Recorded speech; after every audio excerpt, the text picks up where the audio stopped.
China es el lugar más allá del ancho mar donde revientan la...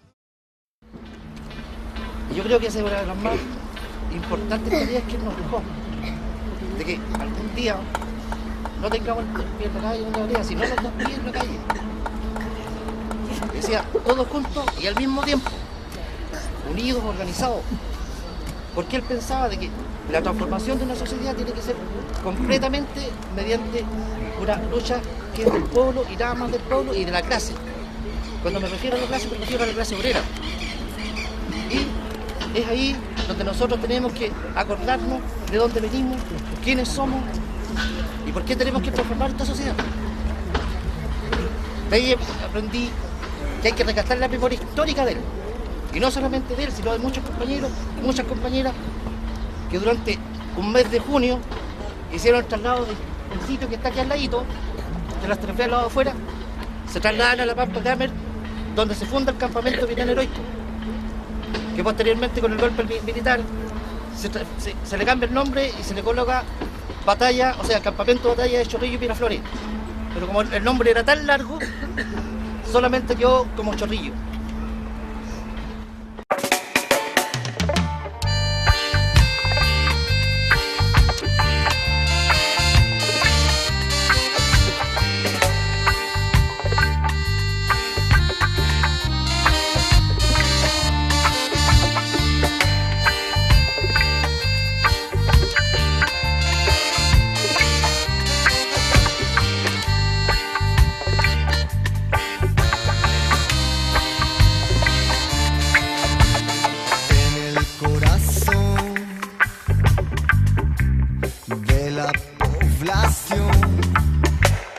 En el barrio donde nací, desde una ventana los caminos, desde una esquina una ilusión, los sueños, el barro, la basura, las esperanzas, la pichanga perdida, la feria, los niños, los carretones, la policía.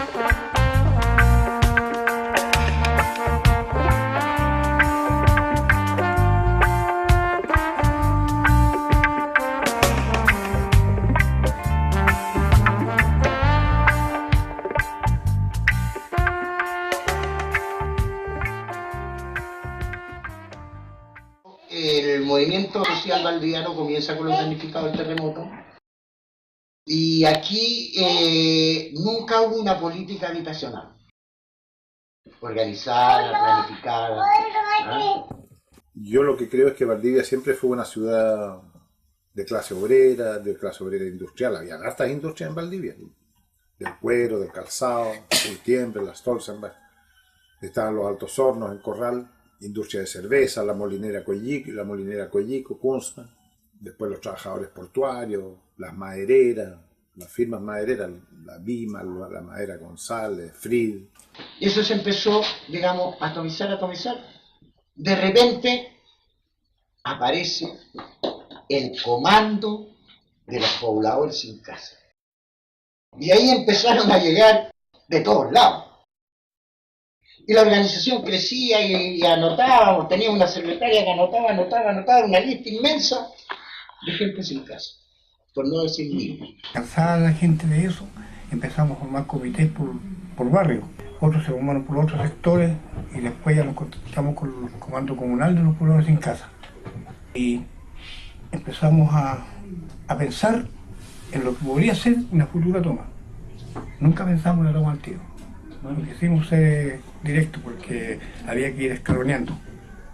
Entonces nosotros después ya seguimos reuniendo y convenciendo a los pobladores que dejen los miedos de lado, porque ese era el temor de la gente. Querían participar, pero tenían temor porque la represión era fuerte. Entonces, nosotros primero concientizamos a gran número de pobladores, especialmente la gente más joven, matrimonios jóvenes, y logramos de que alguna gente, la mayoría de la gente, estaba dispuesta. Y si hubiera que resistir, también estaban dispuestos. Entonces nosotros nos sentimos más seguros, más respaldados, y como dirigentes apechugamos. Que llegan a la conclusión que la única manera de poder quebrar, digamos, el hecho de que aquí no se desarrollara un plan de vivienda era a través de la movilización. De la toma. De la toma. Del grupo de presión, güey. Y ahí aparece la toma. Sí. No había una reunión, llovía torrencialmente, y todos los viejos metidos ahí, votamos la toma. ¿Ah? Y la toma se va a hacer tal día y en tal día. Organizadita. Al lado de la Eso, organizadita. Y ahí recorrimos, ya, nos cubrimos de toda la burocracia, entonces recorrimos el sector de Valdivia, las partes, buscamos una parte estratégica. Entonces recorrimos varios sitios, qué sé yo, y llegamos a la conclusión de que ahí, en la escuela 13, que era antiguamente, se llamaba escuela vocacional.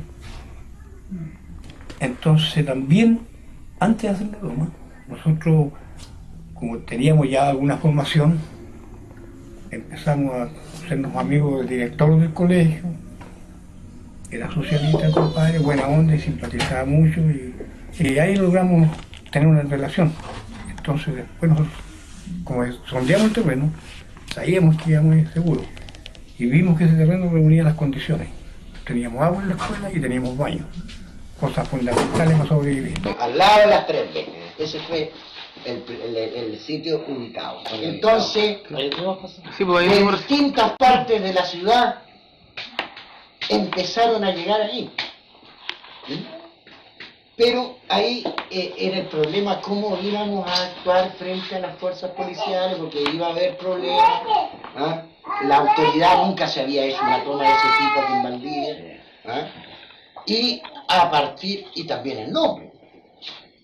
O sea, el nombre lo decidimos en la reunión de la toma. ¿Ah? Como esta lucha va a ser dura y fuerte, Vietnam heroico. En homenaje a la gran lucha antiimperialista que estaban dando los compañeros claro, Ho Chi Minh y su compañía allá en Vietnam, porque la gente loca. Motivado. Dimos el primer paso y dijimos, ya, le finiquitamos, y después nos formamos como comisión, comité por comité. Usted, compadre, avísela allá, avísela acá, que a tal hora, pero a última hora. Y ahí hemos chequeado todo. Y como anécdota, justo el día que llegamos, no habían gitanos instalados ahí. Gitanos. Entonces obligaba a entrar a hacer baja, ya estábamos en el terreno con los camiones ahí cargando, descargando de agua, qué sé yo. Y entramos a los baja a la carpa, estaban durmiendo, dijimos nosotros, este es un operativo, una acción, una toma de terreno. No, somos allentistas, compañeros, ya está, ni un problema. Incluso dijeron, lo llevaste a hacer guardia. Nos tocó un gitano buena onda. Oye, y fíjate que nos fuimos, nos tomamos el lugar. Así que de la noche a la mañana apareció la población nueva en Valdivia, Claro, en la plena calle Picarte. Se vinieron a dar cuenta como a los 3 días. Porque ya empezó a llegar más gente, después ya no hallábamos dónde poner más gente. ¿Ah? Y bueno, y empezamos a establecer las guardias, establecer un mínimo de organización. ¿Ah? Y ahí teníamos un soporte, que era el movimiento de izquierda revolucionaria, que se compromete con nosotros, porque nadie más quiso comprometerse, y dijeron, nosotros ayudamos. Nosotros estamos aquí para ayudar a los pobres, nosotros ponemos a disposición nuestra gente, nuestra organización, para poder impulsar esta lucha por la casa digna y propia para los trabajadores. Ellos tenían El movimiento poblador es revolucionario. Esa era la consigna. O sea, era digamos, una parte del MIR, pero que era la parte, digamos, de organización. Las tomas. Estaba el FTR, que era el Frente de Trabajo Revolucionario, el MCR, el Movimiento Campesino Revolucionario, el MPR, el FER, el UACEL. Eran todos, digamos, eran partes de la parte organizacional del partido. Bueno, el MIR buscaba trabajar en todo lo que nosotros llamábamos frente de masa. El frente sindical, los trabajadores industriales, de la construcción, del comercio, del turismo, de las hoteleras, por ejemplo. En Valdivia nosotros teníamos militantes que eran trabajadores de esas empresas. Después el otro frente, el frente estudiantil, secundario y universitario.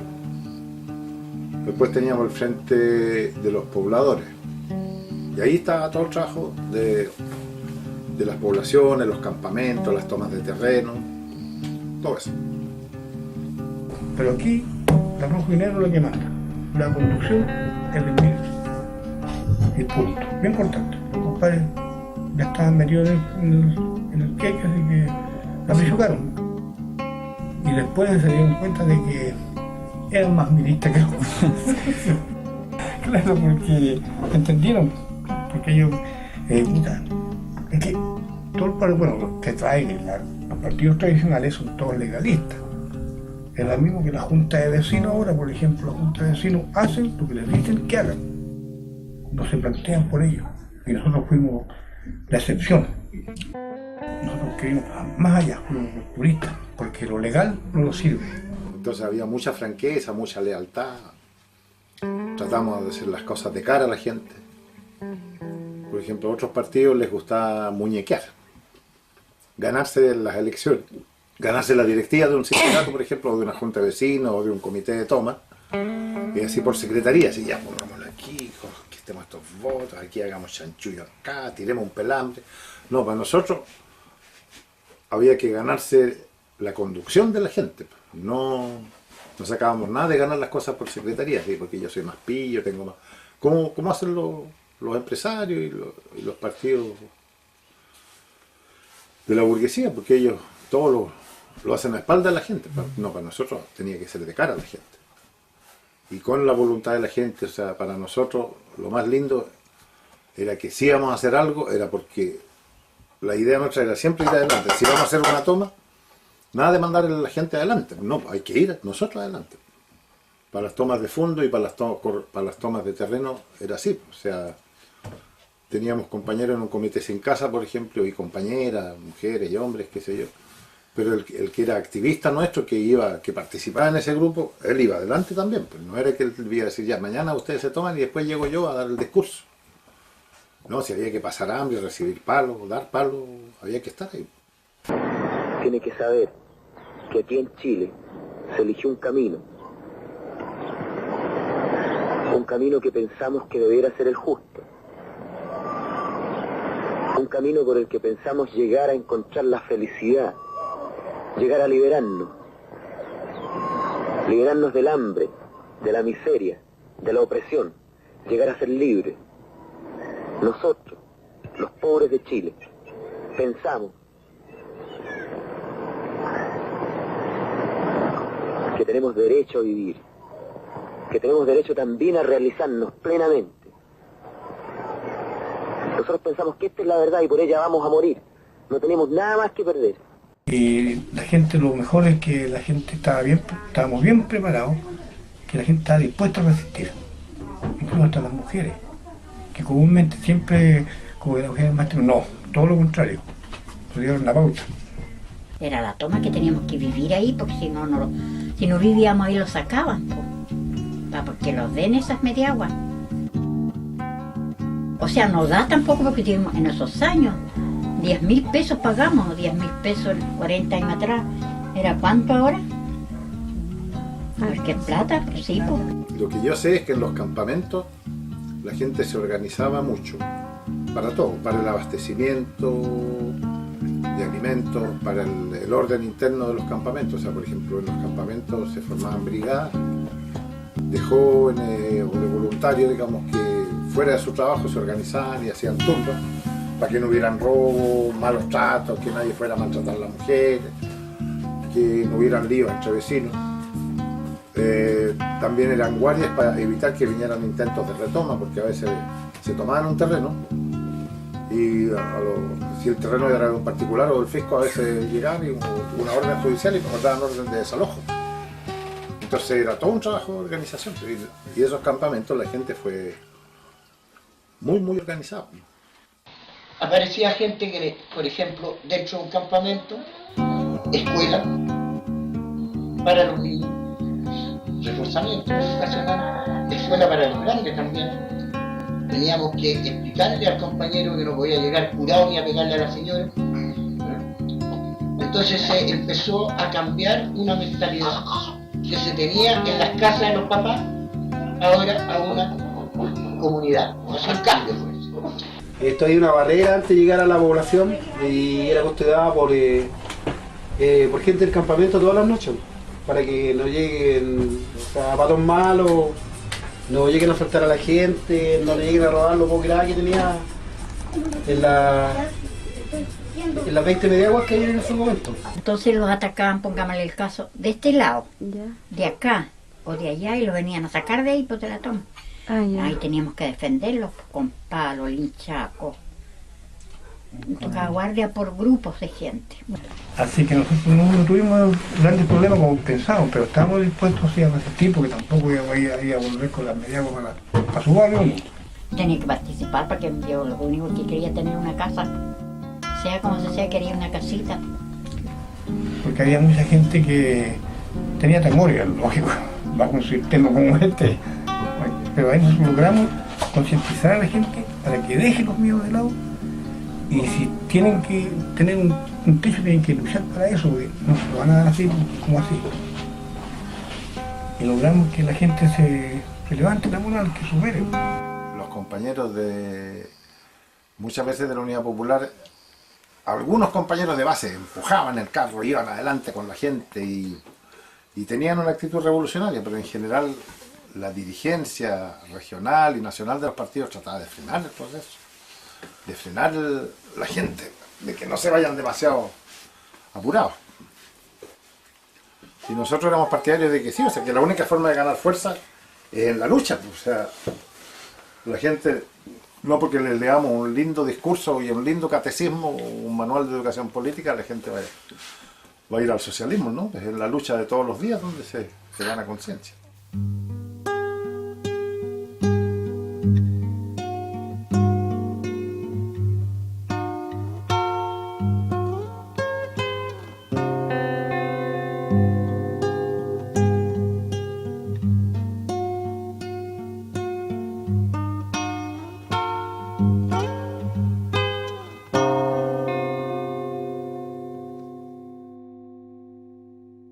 Y el traslado después de la gente, eso fue como el 20 de junio del 73, a pocos meses del golpe. Hasta el 29 de junio, cuando hubo el primer intento, cuando tanquearon el terreno para dar el golpe de Estado. Ese día lo estábamos cambiando. Y tuvo un buen resto de invierno. O sea, de lluvia, porque no era el invierno todavía. Y se murió gente, o sea, por niñitos que guaguitas recién nacían por la humedad, el barro, fueron como 3 velorios seguidos. ¿Por el temporal? Claro, por el temporal y las mediaguas, las chozas, así en Clencle, y más el barrial. Yo creo que ahí la Comisión Política del MIR y Miguel Enríquez vieron claro, porque después del tancazo, que fue el 29 de junio del 73, un poco más de 2 meses antes del golpe, era la oportunidad para que el pueblo y los revolucionarios dentro del pueblo, de dentro de la Unidad Popular y de fuera de la Unidad Popular, encabezaran una contraofensiva, porque el golpe ya se veía venir. O sea, hubo maniobras militares de la Marina Yanqui, hubo una operación UNITAS frente a las costas de Chile, estaban conspirando duro y parejo, el Mercurio recibía plata de la ITT, o sea, aquí la conspiración venía firme. los grupos armados de la ultraderecha hacían sabotaje, disparaban, mataban gente. Y se notaba que en los cuarteles también había toda una cosa, los paros de camioneros, los paros del comercio detallistas, buscaban sembrar desesperación. Y entonces yo creo que cuando el Miguel Enrique y el MIR planteó hacer una contraofensiva, porque después del tancazo se vio que la gente estaba dispuesta a salir a la calle, dispuesta a tomársela y hacer poder popular. O sea, la gente ya iba, cuando se hacían las últimas marchas en Santiago frente a la Moneda, la gente ya gritaba, sí, realmente gritaba Viva Allende, pero ya gritaba poder popular. O sea, ya no era decir que alguien saque las castañas del fuego y alguien nos arregle el naipe. No, la gente quería jugar el partido ellos mismos. Crear poder popular, tomar el control del país, de la industria, de la distribución, del transporte, de la política, hacer asambleas populares, hacer poder popular en todas partes. Y eso yo creo que fue correcto. Pero las correlaciones de fuerza no están siempre a favor de uno, sino las revoluciones habrían ganado al primer intento. Entonces las fuerzas del otro lado, y además Estados Unidos, Europa, veían que si en Chile se instalaba el socialismo, ya tenían Cuba, que lo tenía enfermo hasta el día de hoy. O sea, si dos países que hicieran una revolución de verdad, en América Latina era una cuestión que ellos así no olían nada. Y le pusieron toda la plata. Pusieron todos los recursos que tenían a su alcance para impedir eso.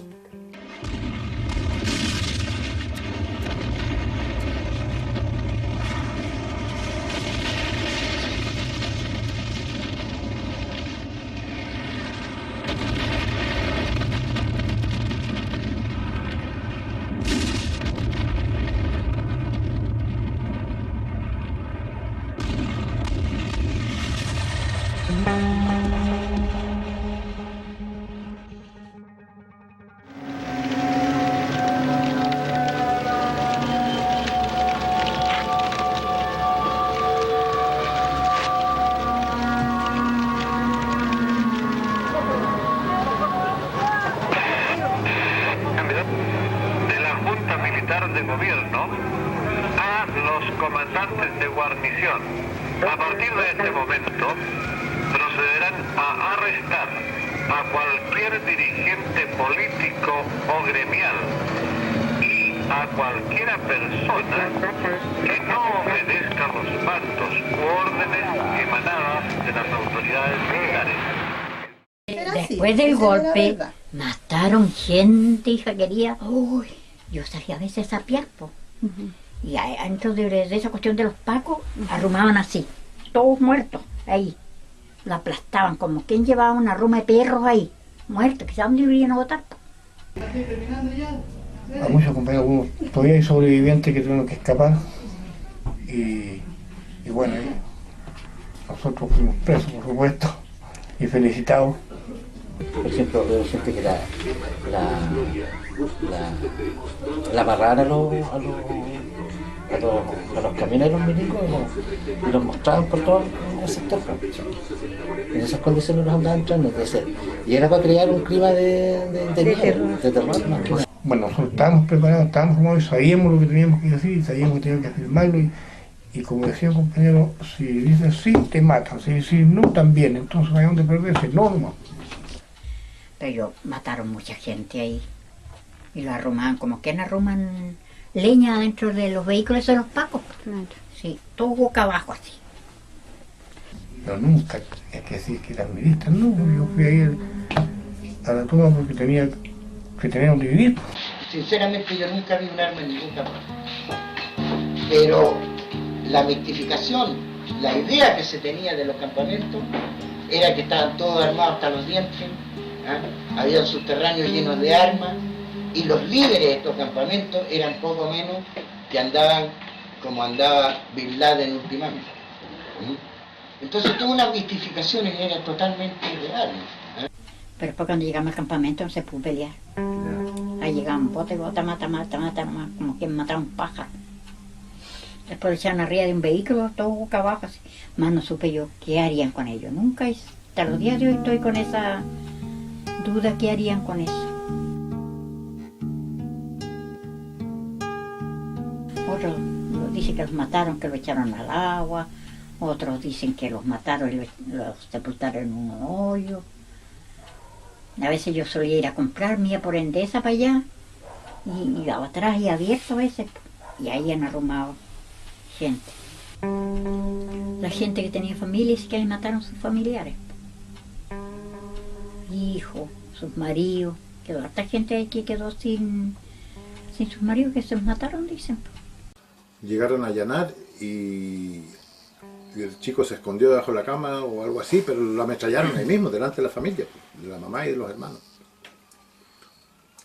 Y esa fue la consecuencia de haber luchado por poder vivir.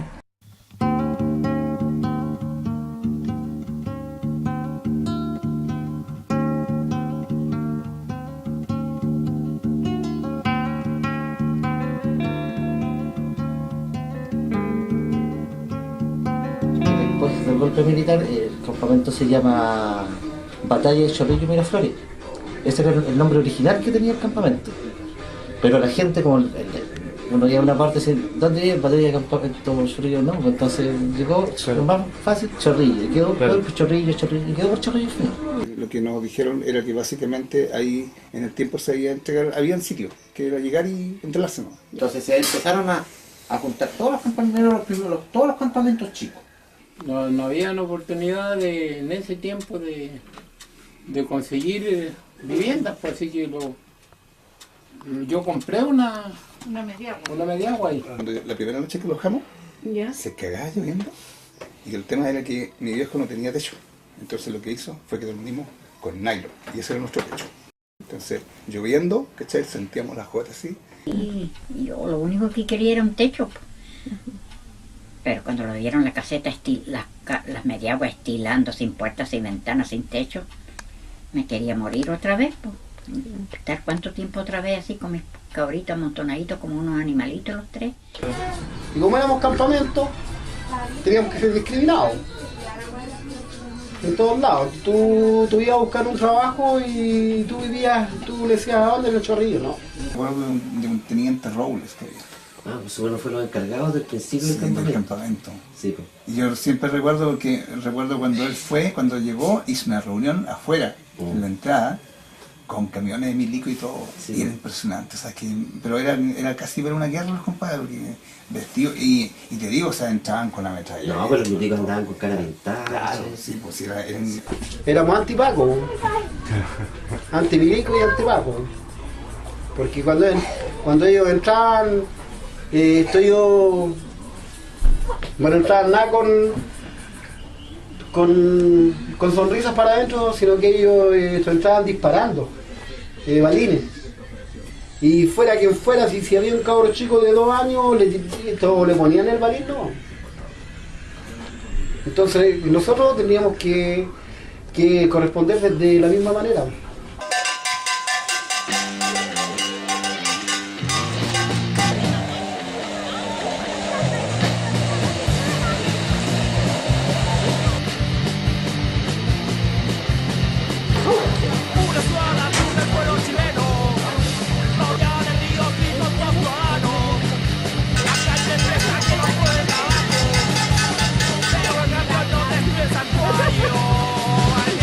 Valdera, se muere.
Chorrillos y empezaron las protestas y ya se armaba el cuento, cuando ya empezó a salir todo este cuento de que la gente empezó a alzarse un poco. En ese tiempo yo iba a Chorrillos, me quedaba los fines de semana, y era que cuando se armaban las protestas adentro y llegaban, en este caso, porque en ese tiempo igual entraban los milicos, se entraban los pacos, entraban los milicos, y ahí quedaban por acá. Entonces, cuando habían detenido, yo me encargaba de averiguar los nombres y me iba a la vicaría. Y, o suponte cuando se hacían esta cosa, los cacerolazos, o hacía las protestas adentro, eran con fogata y todo, y los pacos, digamos, los milicos entraban, pero te digo, la balacera era impresionante. Y tuvimos que hacernos fuerte por eso. Porque el control más que nada dentro del sector estaba hecho, digamos, por organizaciones que pertenecían a todo lo que era el aparato de la dictadura. Ya estaba SEMA Chile, que trabajaba con la gente, con los talleres laborales, con los centros de mares, estaba el Instituto de Nacional de la Juventud, que trabajaba con un sector de la juventud,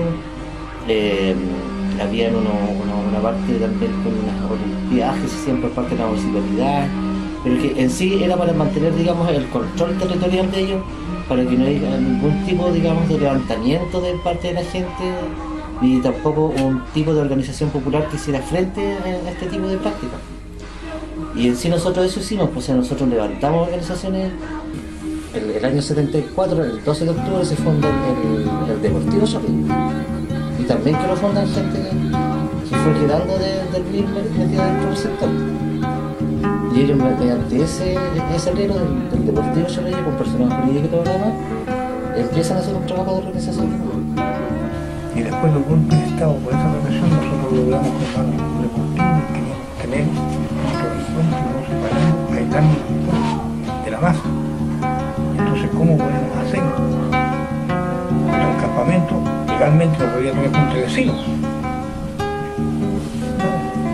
Pues entonces, ¿qué hacemos? Bueno, ahí empezamos a planearnos, nos contamos de grupito y decimos, aquí logramos tomar una partida a través de una pelota, logramos unir a la gente y tener un punto de encuentro que no se contacto, o sea, nos separamos.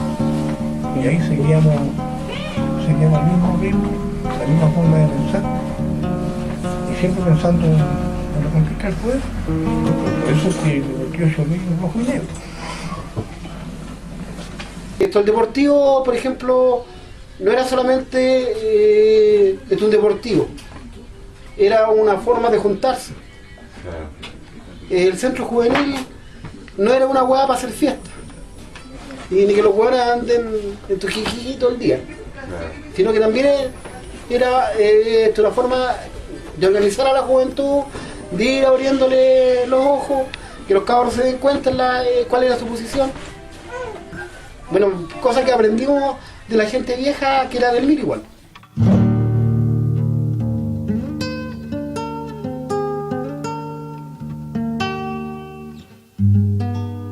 Ese campamento, por ejemplo, empezó con 16 familias y cuando fue erradicado tenía 1500 y tantos, el tercer campamento más grande de Chile. No podíamos seguir ahí, pues ya estaban desaparecidos casi todos los campamentos de Valdivia, entonces era el único campamento que estaba quedando. Y en relación a eso, por ejemplo, el Juan Francisco Fresno y el Raúl Silva Enrique eran los más grandes, pues, y el campamento Chorrillos era el otro más grande a nivel nacional. Entonces nos erradicaron. Ahí nos llevaron allá, fueron a tirar al fondo de la llave Zavala, que era una pampa por todos lados. El viejo Pinocho los tiró a la cresta del mundo porque esta era una cosa, pero acá no entraron en vehículos, acá. Era cómica la cosa porque como que nos quisieron esconder que se ahí atrás. Bueno, la erradicación fue varios días que la gente estuvo moviéndose con carretillas, carretones, camiones, camionetas, con todo lo que servía para cargar cosas, que la gente iba así. Se subía a sus cosas en una carretilla, se iba con su estufa, con sus colchones y todo lo necesario. Por ejemplo, el día que hacen la entrega de las viviendas, dicen que esperaran que el otro día iban a haber unos camiones municipales y del ejército a ayudar a la erradicación. Y la gente no, por esperar la ceremonia, le empiezan a entregar las llaves y parten para su para la población y ya casi todos tenían todo desarmado, armado y fue un éxodo. Si la gente, justo ese día hubo una calor pero como de 20 y tanto, como 28 grados. La gente está ahí que vuelta loca así, con sus carretillas, autos, camionetas, llegando a sus casas, para inaugurarlas, pues. Claro. Se fue una semana de jolgorio ahí en la Pablo Neruda. Era impresionante, pero cientos de camiones que pasaban. O sea, Valdivia, ese Chorrillo estaba lleno de gente de todos los sectores de Valdivia. Y eso también, y eso marca la particularidad que tiene la Pablo Neruda, porque la Pablo Neruda, por ejemplo, está hecha solamente, la población Pablo Neruda está hecha solamente de pura gente del Chorrillo. Aquí no llegó gente de otros sectores. O sea, a nosotros nos erradicaron completo y nos trajeron a todos a la Pablo Neruda. Tiene que quedar un legado, tiene que quedar algo histórico, cosa de que sepan de dónde nacieron y cuál era, como te dijera, que no era tan solo lumpen lo que vivía, sino que también había una conciencia política y había una formación política. Lo que más se marcó la lucha de los pobladores de Valdivia, la manera de actuar, la acción, más directo, más combativo. Entonces eso la marcó mucho a los pobladores y eso les gustaba. Y después, como digo, le llegamos a Chorrillo, seguimos igual. Incluso cuando estamos en Chorrillo, éramos más unidos que aquí. Porque aquí hubo gente que realmente luchó por su casa, ¿no? Pero sin pensando en el futuro, la conquista del poder, por ejemplo, nunca olvidamos eso. Pero yo decía, que increíble la vida como nos cambia, ¿cachai? Porque la gente, claro, la gente en el contexto de Chorrillo era gente obrera, ya que pelaba el ajo todos los días, ¿no? Si tú veías que el vecino no tenía un pedazo de pan, y si tú tenías 2 pedazos de pan, tú le dabas uno. Si tú veías que la vecina no tenía una vela, tú le pasabas una vela. Nosotros logramos romper un esquema que a nosotros no nos servía. Y bueno, si a la buena no se pudo, legalmente no se pudo, entonces había que ir a la ilegalidad. Pues como dice la venganza es justicia para el pueblo. Conociendo gente de esfuerzo, ¿cachai? Gente de esfuerzo que vivió, que se fue a la cresta trabajando. Por ejemplo, ahora se está usando mucho eso de antes, pedir permiso para hacer una marcha, para protestar. No nos sirve, nos genera presiones. En cambio, si nosotros vamos directo, esa es protesta. Claro, hay que volar el vídeo por último, cualquier hueá, pero eso es protesta. Pero no ir de acuerdo con la autoridad, entonces no es protesta, entonces eso nos genera presiones. Y bajo un sistema como este, uno tiene que ir siempre adelante, no gateando, sino de pie, pero adelante. Y no como decía, por ejemplo, nosotros empezamos primero un pie en la solera, otro en la calle, y después ya nos tomamos la calle. Es que después de haber conocido las tomas de terreno, las tomas de fábrica, las tomas de fondo, haber conocido el cortejo maderero, las corridas de cerco mapuche y de haber visto cómo el pueblo tomaba conciencia y se organizaba, yo digo, es como alguien que conoció el amor. El que una vez amó y fue amado, no lo va a olvidar nunca. Y no se va a conformar con amorcitos de medias tintas. Y el que conoció un pueblo que se levanta, que se transforma y que hace dueño de su destino, tampoco lo olvida nunca. Y yo creo que eso, hoy día, de que el neoliberalismo, la globalización, todo esto que llaman aquí el capitalismo viejo, siempre, no es ni una cosa nueva, anda jactándose que la historia nunca va a cambiar, de que aquí que el comunismo se murió, que sí. Ellos están haciendo un velorio de algo que no ha muerto. Y el fracaso de ellos, o sea, ellos van de fracaso en fracaso y nos siguen vendiendo la pomada. Pero es una pomada que a escala más ridícula. O sea, hoy día están quemando la casa. En todos están quemando el planeta. O sea, ¿qué industrial, qué capitalista es ese que quema la fábrica, que quema el capital? Son torpes, son tontos. Y lo que los hace tenerse en pie es que todavía nosotros hemos perdido la capacidad de soñar, de matucar. Hemos perdido la capacidad de la utopía. Pero cuando yo viví esto, que no era una utopía, que fue verdad, que fue real. Yo digo hoy día que lo que hay es pesadilla, lo que nos hace falta es una utopía para caminar, ¿no? Y el día que la gente se dé cuenta, y eso viene, y se está haciendo, en todas partes. Viene bajando el obrero, casi arrastrando los pasos por el peso del sufrir. Mira que es mucho el sufrir. Mira que pesa el sufrir. Arriba deja la mujer preñada, abajo está la ciudad y se pierde en su marañada. Hoy es lo mismo que ayer, es su vida sin mañana.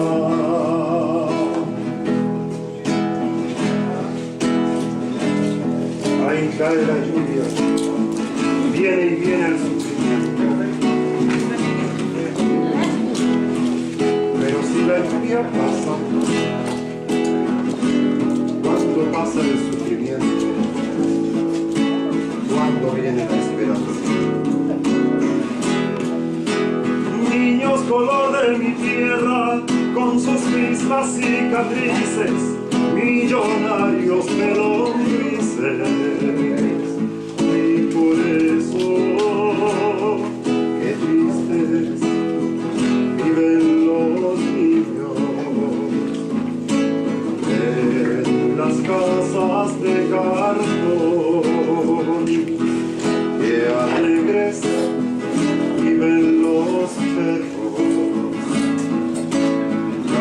casa del explotador. Usted no lo va a creer, pero hay escuelas de perros y les dan educación, pa' que no muerdan los diarios. Pero el patrón hace años, muchos años, está mordiendo al obrero.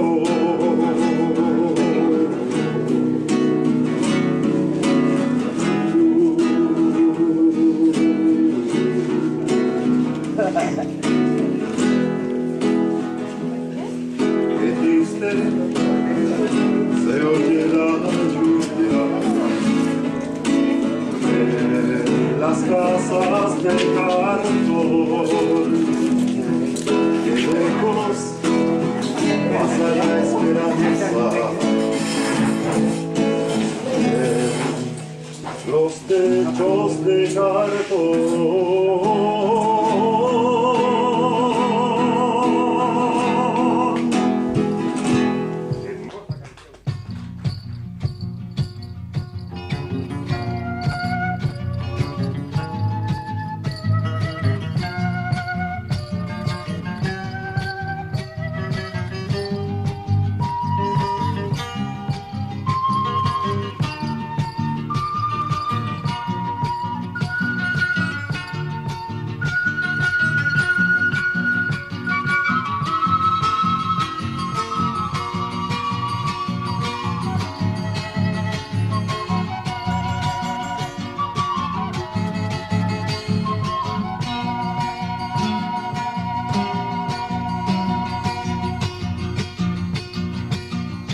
La toma, compañero, calla la boca, cuidado con los pacos que pueden dejar la escoba, cuidado con los pacos que pueden dejar la escoba.